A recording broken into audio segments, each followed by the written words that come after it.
The thing about life is you fucking kids got it all backwards. You guys are waiting for something worth it so that you can show up every day. If it's worth it, I'll show up and put the work in. That's not how this works. And that's not how you create a motherfucker that's going to be able to put the work in when it doesn't seem worth it.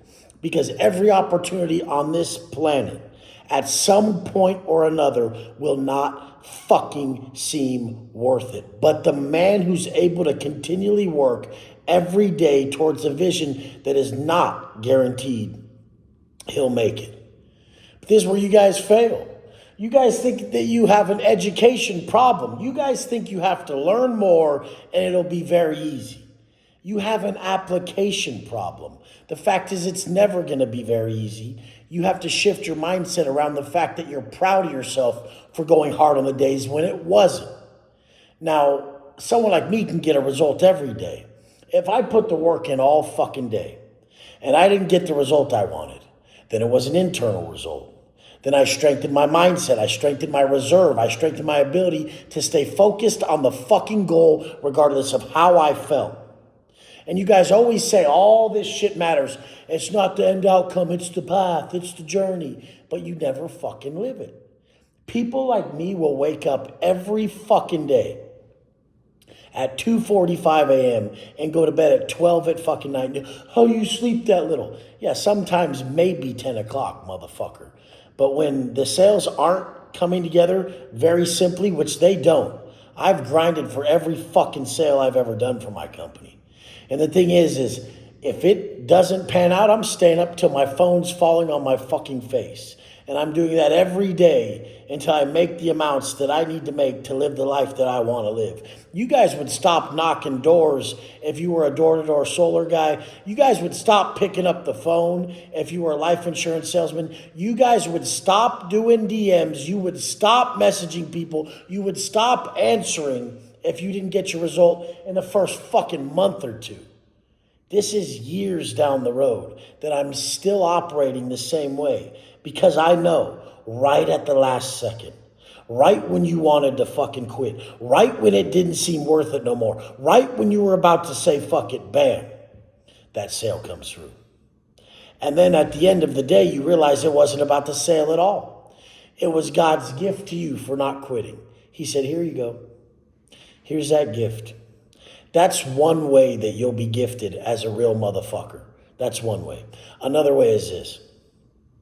When you're chasing something, you have to understand that what you chase runs. If you're sitting there all day saying, I'm not going to be happy, I'm not going to be grateful, I'm not going to live my life until I get my outcome, you won't get your outcome. And you could have put the fucking work in play. You could have set the fucking fishing line in the ocean. You could be waiting for them to bite. You could be waiting for the sale. But since you're putting your life on hold, God's not going to let it happen. So what you do in these moments where it's not going your way, it doesn't seem like it's today, but you've done all the work for everything to come your way. You're just waiting for the bite. You go live your life.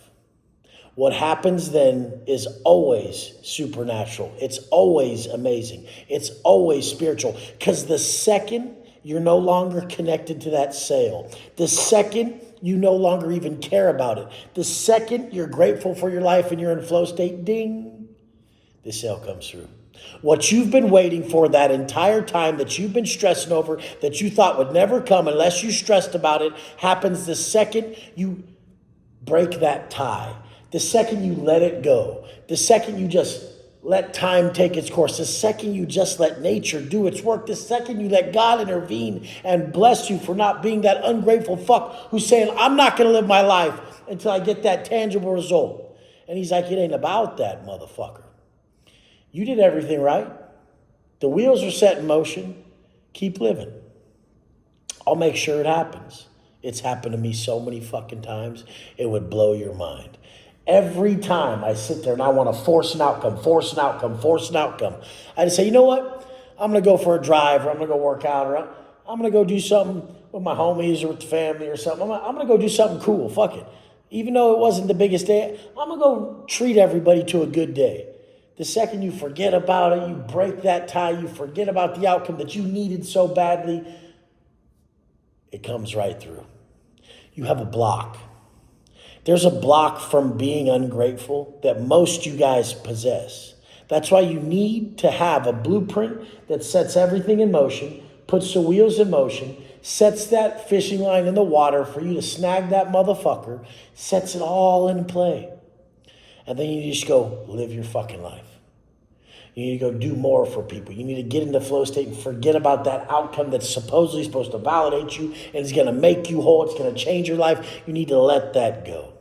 These are two of the ways that spirituality, God, and being fucking connected to everything that we're all connected to, our collective whole, the collective consciousness, and everybody being tied together. This is two ways it works in business. If you haven't seen this, you're not in business long enough. I love you guys. Make sure you stay focused. Remember these things when you start to get really stressed and you think you're in control of the sensory world, which you're not. The spiritual world overrides the sensory world. I love you guys.